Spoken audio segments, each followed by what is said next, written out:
Hello friends, मेरे यहाँ कल अन्नकूट की पूजा थी तो उसके लिए मैं भोग बना रही थी। तो उसमें कढ़ी, चावल, रोटी, सब्ज़ी, चटनी, पापड़ जो जो हो सकता है वो सब बनाए। और सब्ज़ी जो बनती है ना वो मिक्स वेज की तरह बनती है। मिक्स वेज में हम 2-4 सब्जियाँ मिलाते हैं, लेकिन इस सब्ज़ी में क्या होता है ना, जितनी प्रकार की सब्जियाँ मार्केट में मिलती हैं, जो भी होती हैं, जितनी भी 40, 50, 60 जितनी भी हो सकती हैं, वो सारी सब्ज़ी मिला के बनाई जाती हैं।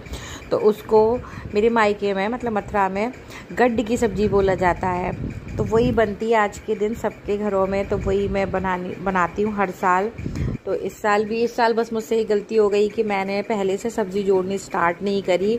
और दिवाली के बाद बंद रहती है मंडी भी और दुकान वगैरह भी, तो ज़्यादा सब्ज़ियाँ नहीं हो पाई। तो जितनी सब्ज़ी है मेरे पास उतनी मैं काट रही हूँ। और अब गए हैं मेरे हस्बैंड गए हैं मार्केट और सब्ज़ियाँ लेने के लिए, तो जितनी है उतनी काट रही हूँ।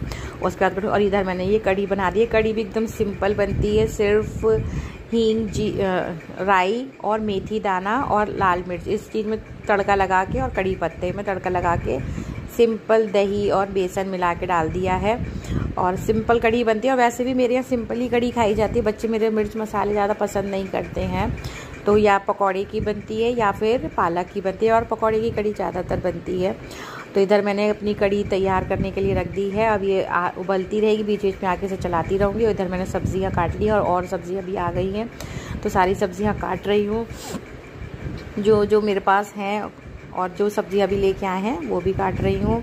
और इसमें पालक वगैरह की सब्ज़ियाँ थोड़ा सा ज़्यादा डालो ना, तो पानी वाली है ग्रीन सब्ज़ियाँ, तो और टेस्ट सब्ज़ी में अच्छा आता है। तो वही मेथी और पालक, मूली सब लेके आए, तो वो भी काट रही हूँ। और बच्चा मेरा परेशान हो रहा है, कह रहा है मम्मी क्या बना रही हूँ, मैं कैसे खाऊंगा, क्योंकि वो सिर्फ आलू की सब्ज़ी में खाता है। और आलू जैसे कोई भी सब्ज़ी होती है ना, तो उसमें से आलू छाट के खाता है। तो कह रहा है मम्मी इतनी सारी सब्ज़ी में मैं आलू कहाँ से ढूंढूंगा, कैसे ढूंढूंगा आलू, बहुत मुश्किल हो जाएगा मेरे लिए, मैं किससे खाऊंगा। तो मैं उसे यही समझा रही, बेटा प्रसाद का खाना है, आज तो ये खाते हैं, क्योंकि भगवान जी भी इसी का भोग लगाते हैं, तो ये तो आज ज़रूरी खाना होता है। तो कह रहा कि नहीं मेरे को आलू ज़्यादा डालो, लेकिन हम 4 तो लोग हैं, और चलिए थोड़ा बहुत प्रसाद हम किसी को दे देंगे, तो थोड़ी थोड़ी सब्ज़ी करके ही बहुत सब्ज़ी हो जाती है।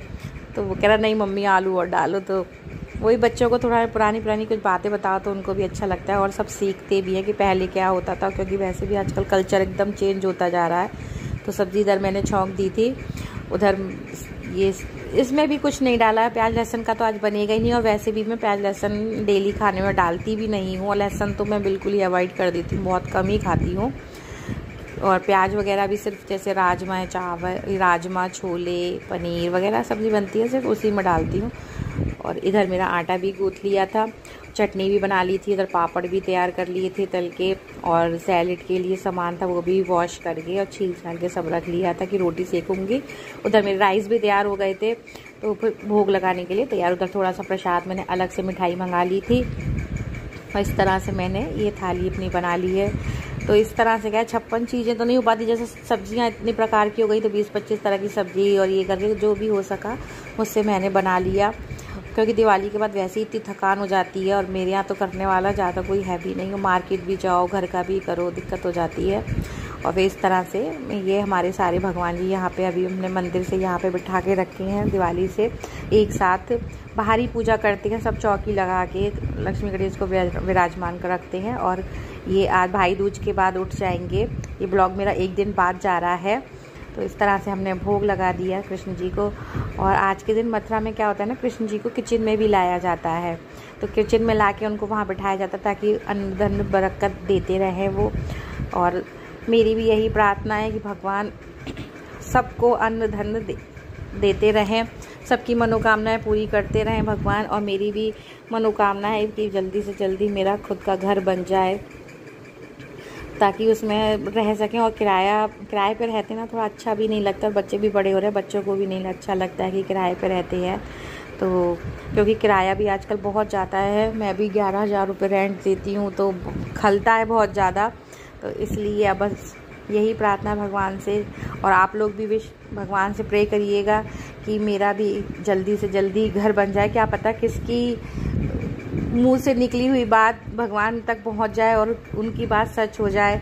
तो आप सब लोग भी प्रार्थना करिएगा कि मेरा जल्दी से जल्दी घर बन जाए।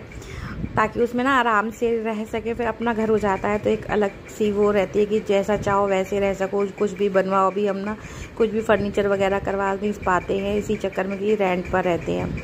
तो और ये ना हमारे ऐसे आज मैंने थाली में भगवान के चरणों से सारा खाना छिलवाया है और फिर यही खाना ले जाके मैं किचन में सारे खानों में करूँगी कि ताकि भगवान बरकत बनाए रखें और मुझ पे, मेरे परिवार पे और दुनिया में सभी रहने वाले लोगों पे कि सब पे बरकत बनाए रखें और सबको अन्न धन मिलता रहे, किसी को किसी चीज़ की कमी ना खले।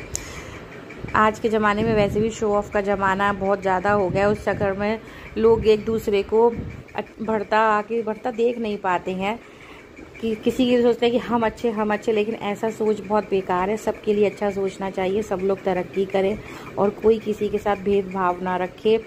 और ये मैंने दिया जो जला रही हूँ, ये वाला छोटा सा दिया मैंने मीशो से मंगवाया था। आप लोग को भी चाहिए तो कमेंट कर दीजिएगा। ये मैंने बड़े साइज़ का देखा था लेकिन छोटा आ गया, फिर मैंने कहा कि इसको क्या रिटर्न करूँ, अब मैं कर ही लेती हूँ पूजा। तो ये भी मेरा दिया जो है 2 घंटे आराम से घी डाल के चल जाता है, तो इतना दिया काफ़ी रहता है। तो बहुत छोटा सा है, बहुत क्यूट सा लग रहा है। तो बस मेरी पूजा हो गई है और आप मेरी वीडियो को लाइक करिएगा, शेयर करिएगा, कमेंट करिएगा। मिलते हैं नेक्स्ट ब्लॉग में।